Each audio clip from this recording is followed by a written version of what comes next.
Já estamos batendo papo aqui com a doutora Selma. Tudo bem contigo, doutora? Tudo bem. Seja bem-vinda. Obrigada pelo convite. Muito bom. Para a gente falar sobre qualidade de vida das pessoas que têm um pouquinho mais de idade, a melhor idade. Doutora, a partir de 60 anos já é considerada idoso. Com certeza. Mas tem gente que não é, né? Tem gente que não se considera idoso, né? Isso. Eu acho que aceitar o processo de envelhecimento, aceitar que está na terceira idade é um problema para algumas pessoas. É verdade. Né? E aí eu te pergunto o seguinte, você é geriatra, a partir de quando que uma pessoa deve procurar um geriatra? Então, eu acho assim, o maior desafio, primeiro é você aceitar, entender que você está envelhecendo e acho que existem algumas épocas, por exemplo, na meia-idade, por volta dos 45, você já começa, o seu corpo já começa a mostrar o que aconteceu com você durante esse período que você viveu. E aí é uma boa hora para você começar a sinalizar o que é que você tem que dar de prioridade para ter uma boa qualidade de vida na terceira idade. Né? E aí você fica pensando, mas com 45 anos eu já vou no geriatra? Sim, por que não, né? Porque o geriatra cuida do processo de envelhecimento. Então, quanto antes você se preocupa com isso, mais prevenção você vai fazer e melhor vai ser o seu envelhecimento, né? Sabe, doutora Selma, que muita gente se pergunta, né? E até esse é o nosso tema. O que eu posso fazer para ter uma qualidade de vida melhor na terceira idade? E não pode ser a partir dos 60 anos. Claro que Essas não. práticas, elas É têm que começar verdade. bem antes, não é? Com certeza.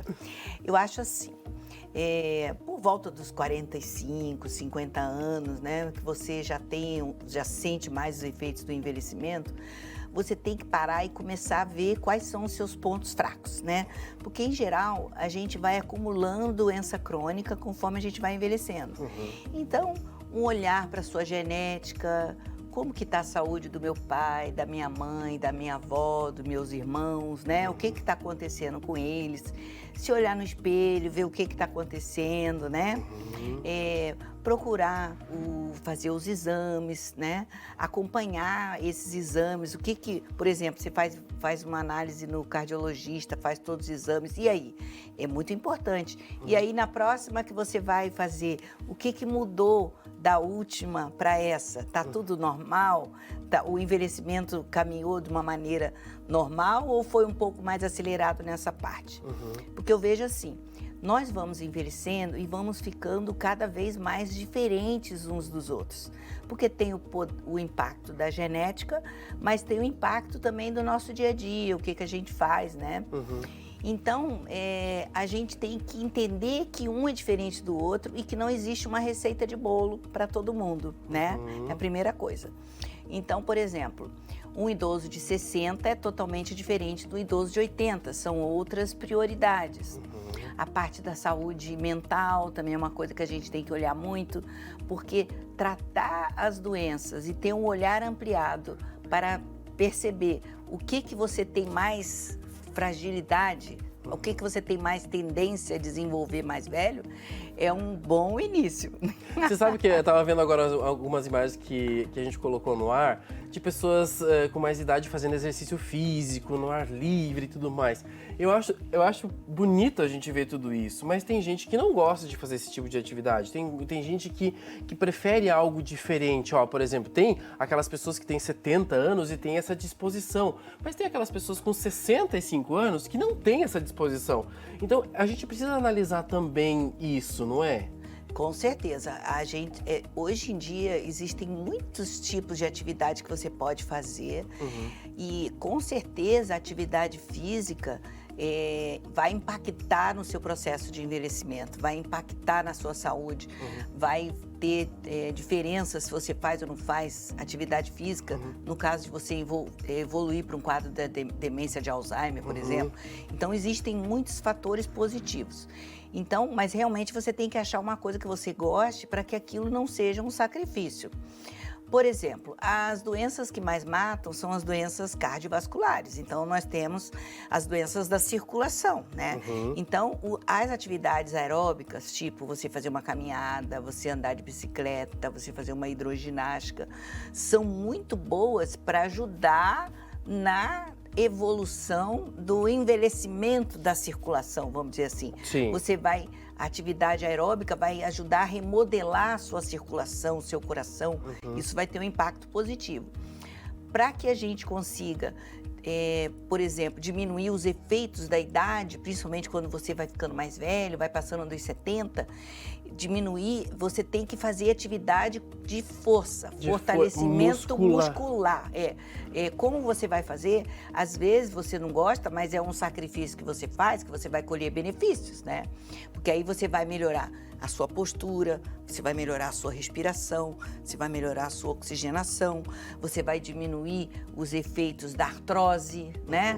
Você vai melhorar muita coisa, né? Você vai diminuir a disposição de osteoporose, vai melhorar a velocidade de caminhada, vai melhorar o seu metabolismo como um todo. Então, são atividades diferentes, né?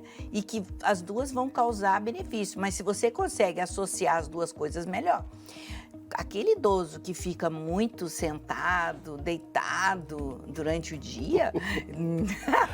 Eu já fiquei imaginando a doutora Selma falando assim, aquele idoso, né? Que fica deitado, que fica sentado. Eu fiquei imaginando ela até lá no consultório. Você fica deitado? Você fica sentado? Não pode. A primeira coisa que eu digo, principalmente para aqueles meus vovozinhos mais assim, idosos, mais frágeis, né? Trabalho de casa, meia hora de caminhada todo dia. Nem que faça 10 minutos, 10 minutos, 10 minutos, mas é importantíssimo fazer isso, porque vai trabalhar muito a parte cardiovascular e também vai trabalhar a musculatura, né? Para não perder o funcionamento, né? Vamos dizer assim. Mas, doutora Selma, a gente está falando agora do corpo, de todas essas questões mais físicas, né, que a gente consegue visualizar, mas, por exemplo, fazer com que a mente trabalhe é importante demais, né? Nossa, um dos problemas sérios na terceira idade é o isolamento social, né? Então, isso traz consequências muito ruins para a memória, por exemplo, para a evolução, para os casos de demência, né? Aquele idoso que fica muito parado, que não tem uma atividade intelectual, né? Nem que seja leitura, que seja um filme, que seja alguma coisa... Tem que estimular. Estimular o cérebro. Sair de casa, ver gente, conversar com gente diferente, se interessar com outras coisas, né? Não ficar... parado, né? Botar a cabeça para funcionar. Colocar a cabeça para funcionar. Isso é tão importante. E a gente está falando de saúde mental. A gente está falando certeza. Porque essa saúde mental, se bem cuidada, bem administrada ao longo do tempo, quando chegar ali nos seus 70, 80 anos, vai ser aquela pessoa que tem mais estímulo, mais vontade para fazer as coisas, não é? Com certeza. É uma coisa que eu tenho visto bastante no consultório, né? São pessoas que começam com queixas de memória, né? E que já estão mais velhas, né? E que, na verdade, é uma consequência de problemas circulatórios durante toda a vida, né? Então, os quadros de demência vascular, muito comuns, né? E é isso, né? Tem que cuidar da circulação para proteger o cérebro, cuidar das doenças mentais, emocionais, né? Por exemplo, tratar um paciente com depressão, com ansiedade, é uma maneira de fazer uma prevenção de demência também. Isso tudo está já confirmado, né? Você sabe que eu estava vendo aqui a doutora Selma falar e eu fiquei pensando, né? Tantas pessoas se preocupam muito, né, com essa questão estética, né? Porque envelhecer, e aí aparece aquela ruguinha aqui, aquela ruguinha ali, que vou modificar, vou puxar, vou esticar e tudo mais. Mas a gente tem que pensar que é muito além disso, né? É muito além da aparência. Envelhecer, por mais que você se estique toda. Você vai continuar sendo um idoso daqui pra frente? Com certeza, tem que se cuidar. E eu digo assim, que quanto mais você sofre os efeitos do envelhecimento, quanto mais velho você se torna, mais coisas você precisa fazer para ficar bem, né? Porque você já vai apresentar alguns déficits, você já vai ter perdido funcionalidade em alguma parte. Sim. Então, você tem que tentar resgatar isso para você ter uma qualidade de vida melhor. Uma coisa que eu entendo assim também, e não vejo que as pessoas, elas se associam muito prevenção só com vitamina, né? Com o uso de vitamina. Tá errado, né? O uso de suplementos, não é só isso, né? Eu acho assim, muitas vezes a deficiência de algum tipo de vitamina é uma consequência que o seu envelhecimento não está bom. Não é uma causa, é uma consequência. Sim. Entende?